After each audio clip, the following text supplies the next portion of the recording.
Good morning and happy Wednesday, folks. William Tramp, also known as This FNGM, ready to celebrate 50 years of Dungeons and Dragons.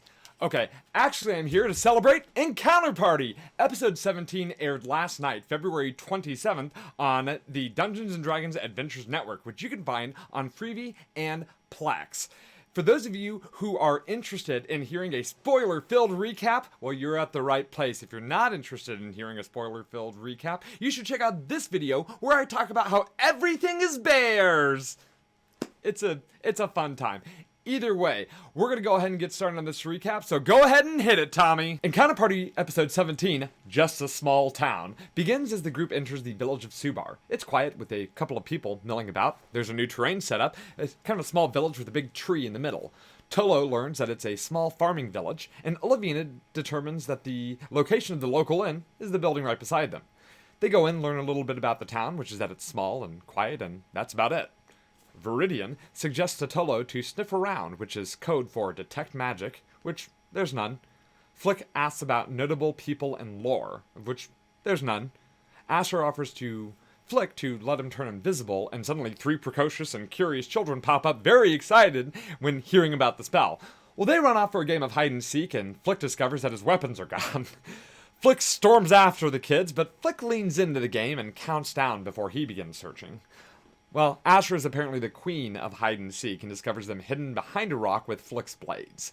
Asher asks them how they were able to do this without being noticed, and they kind of find her off-putting. Flick, on the other hand, is much better with kids and offers to play another game with them with money. The kids seem real excited about this until they start to freak out as a group of bandits enter the town demanding money and food. Well, the group decides it's time to square up. It's fight time, baby! Flick uses some tricky magic. Asher takes her rage at the kids out on the bandits. Good choice. Olivina and Ored do a classic ranger animal companion team up and start to use spell and claw. Then starts tearing people up with your classic halberd polar master combination. Tolo starts hurling all the damage at the bandits, and Viridian gives the tried and true paladin stink eye. The brigands fight back using a lot of held actions.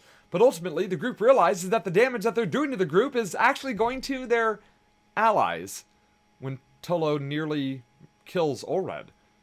As the group backs off, the bandits just disappear. Dridian brings Ored back with a lay on hands, and the group begins to wonder if anyone they've met is real.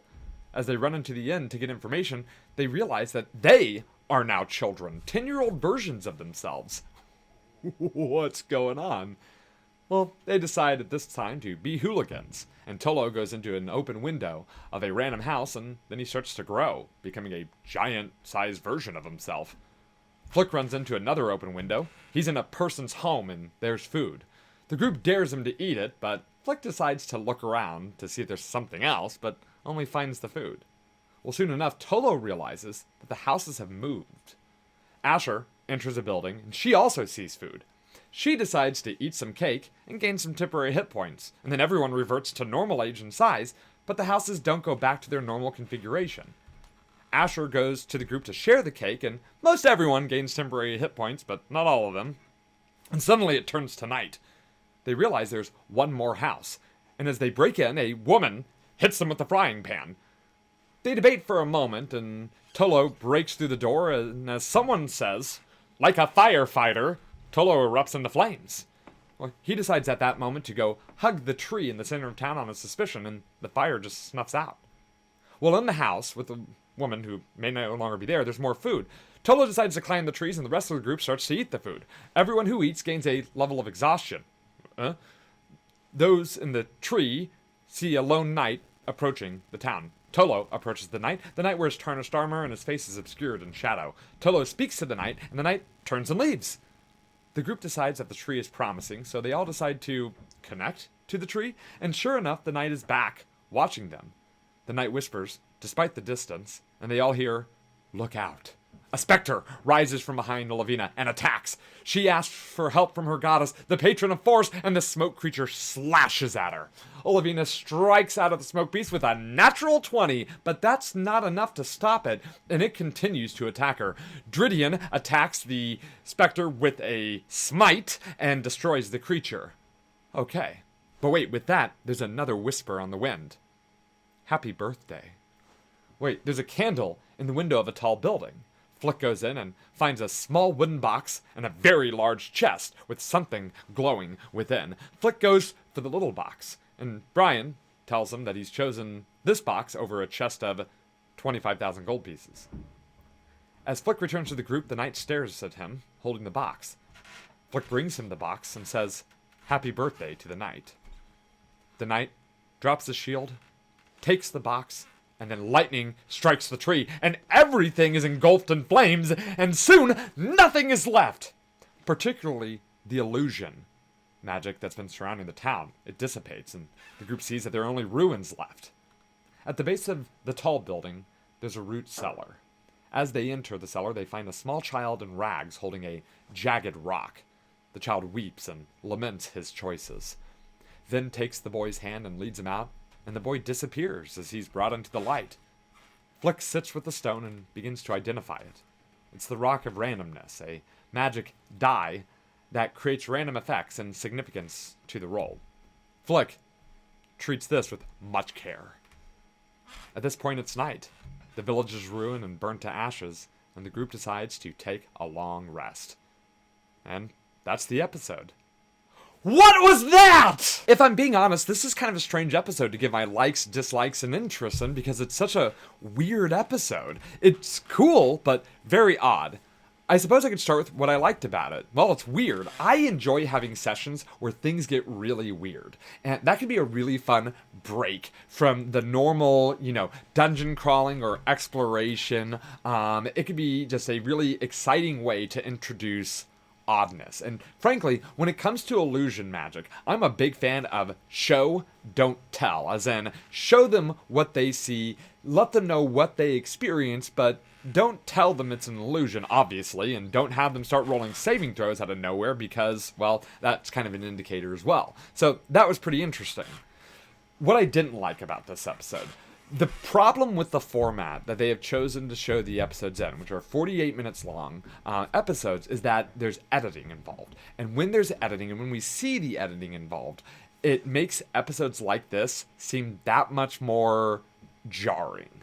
Like there's clearly, while watching this episode, there are clearly things happening and things being said and logic processes that are probably gone through and probably edited out in the interest of the episode's time. And that makes sense. That's the medium, and I totally get that. But there were some decisions that seemed kind of jarring. So, for instance, when the group decided to commune with the tree, okay, that was an odd decision because it sort of felt like it was kind of coming out of nowhere. I would have loved to see the process in which they kind of work through what's happening, trying to understand what's going on. But again, it's just the medium that this is being shown in, so, I don't know.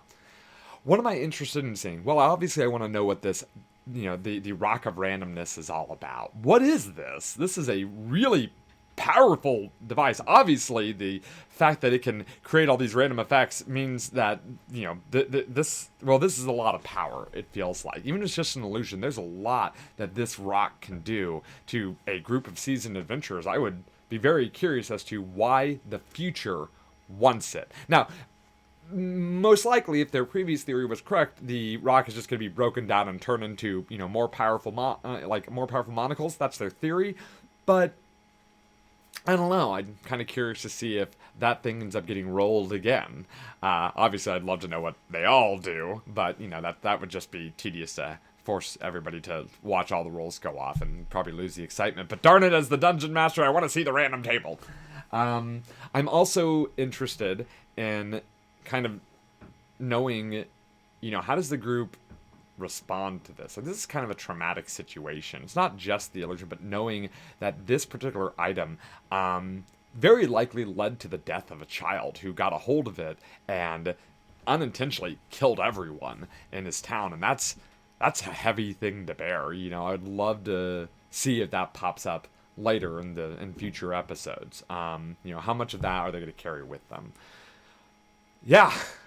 What an episode, am I right? Well, that's it. That's what I had to say about episode 17, Just a Small Town of Encounter Party. I want to thank you for joining me in this recap. I know it was a little odd, but you got to see the episode. It's wild. The next episode of Encounter Party will be airing in March 5th to be exact, at 9 p.m. Eastern Standard Time on the Dungeons and Dragons Adventures Network.